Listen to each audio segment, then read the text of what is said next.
প্রিয় দর্শক, আসসালামু আলাইকুম। আপনারা দেখতে পাচ্ছেন আমি একটি বেজের পাশে দাঁড়িয়ে রয়েছি। এই বেজটি অল্প কিছু করে আগেই ঢালাইয়ের কাজ সম্পূর্ণ হয়েছে। একটি বেজ ঢালাইয়ের পরে অর্থাৎ 24 ঘন্টা পর থেকেই আপনারা এটিকে কিউরিং এর কাজ শুরু করবেন। কিউরিং একটি বেজের জন্য অত্যন্ত গুরুত্বপূর্ণ। আপনারা এটা দুইভাবে কিউরিং করতে পারেন। আপনারা পানি দিয়ে সম্পূর্ণ গর্তটা যদি ভরাট করে দেন তাহলেও এটি কিউরিং হবে, অথবা পাটের যে বস্তা বা ছালা রয়েছে সেই বস্তাটা দিয়ে যদি আপনারা এটাকে সম্পূর্ণ মোড়ায় রাখেন তাহলেও এটাকে কিউরিং হবে। আপনারা পাটের যে বস্তা রয়েছে সেই বস্তায় যদি দিনে 3 বার পানি দেন তাহলেই এটি অত্যন্ত সুন্দরভাবে কিউরিং হয়ে যাবে।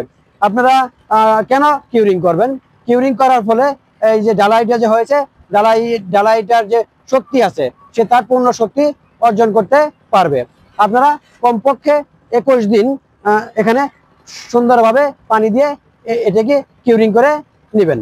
এতক্ষণ সাথে থেকে ভিডিওটি দেখার জন্য আপনাদের অসংখ্য ধন্যবাদ।